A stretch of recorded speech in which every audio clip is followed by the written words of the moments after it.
Hello all, welcome to Valli's vlogs. అందరూ ఈ వినాయక చవితిని ఎలా సెలబ్రేట్ చేసుకున్నారండి? నేనైతే చాలా చక్కగా సెలబ్రేట్ చేసుకున్నానండి. ఇదండి చూడండి, మా ఇంటి గణపయ్యని చక్కగా పసుపు వినాయకుడిని చేసుకొని ఆ గణపయ్యకి ఈ గణపయ్యకి ఇద్దరికి పత్రి సమర్పించుకున్నాను. అంటారుగా, కొండంత దేవుడికి గోరంత పత్రి అని. అలా చూడండి మా వినాయకుడు ఎంత క్యూట్గా ఉన్నాడో. ఇంకో విషయం అండి, ఈసారి ప్రసాదాలు కూడా ఎంత చక్కగా కుదిరాయో. చాలా రోజుల తర్వాత సుఖీలు నూనె పాడవకుండా వచ్చాయి. అదైతే చాలా హ్యాపీ నేను. ఇక్కడ చూస్తున్నారుగా, ఇది మా అపార్ట్మెంట్ అండి. మేము ప్రతి సంవత్సరం మా అపార్ట్మెంట్లో కూడా వినాయకుడిని పెట్టుకొని పూజలు చేసుకొని లడ్డు వేలం పాట ఉంటుంది. ఫైనల్గా నిమజ్జనం చేస్తారు.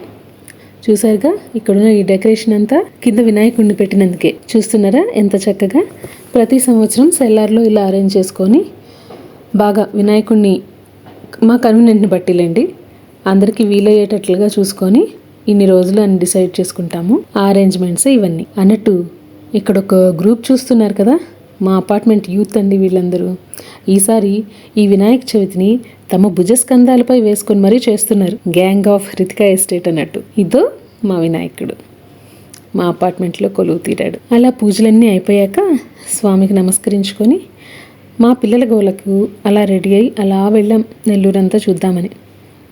నేరుగా గాంధీ బొమ్మ దగ్గరికి తీసుకెళ్లారు మా వారు. అక్కడ అరేంజ్ చేసిన వినాయకుడిని చూసామండి. అక్కడ లైన్ స్టాచ్యూస్ పెట్టి, అది చూస్తున్నారుగా, వాటిలో మూమెంట్ ఉందన్నమాట. అలా మూమెంట్ పెట్టి లైన్ గర్జిస్తున్న సౌండ్ యాడ్ చేశారు. చూడడానికి చక్కగా ఉంది. స్వామివారు కూడా చూడండి ఎంత ముద్దుగా ఉన్నారో. అలాగే ఆ దారిని వస్తూ వస్తూ సిఎంఆర్ దగ్గర ఆగామండి. సిఎంఆర్ వాళ్ళు ప్రతి సంవత్సరం వినాయకుడిని కొత్తగా తయారు చేయిస్తూ ఉంటారు. అలాగే ఈ సంవత్సరం పూతరేకులతో వినాయకుడిని చేయించారు. చాలా క్యూట్గా ఉంది. మీరు కూడా ఒకసారి అటు వెళ్తే ఓ లుక్ వేసుకొని వచ్చేయండి. సో ఫైనల్గా బ్యాక్ టు అపార్ట్మెంట్ అనమాట. మేము వచ్చేసరికి ఆంటీలందరూ ఇలా భజనలు చేస్తూ పాటలు పాడుతూ ఉన్నారు. సో మేము ప్రతి వినాయక చవితి మార్నింగ్ ఈవినింగ్ జంటలుగా కూర్చొని అందరూ పూజలు చేసుకుంటారండి. సో వాళ్ళ కన్వీనియంట్ని బట్టి ప్రసాదాలు అవి రెడీ చేస్తారు. ఇలా ఈ సంవత్సరం మేము మా వినాయక చవితిని చాలా బాగా సెలబ్రేట్ చేసుకున్నాం. మీరందరూ కూడా ఎలా సెలబ్రేట్ చేసుకున్నారో నాకు చిన్న కామెంట్ పెట్టండి.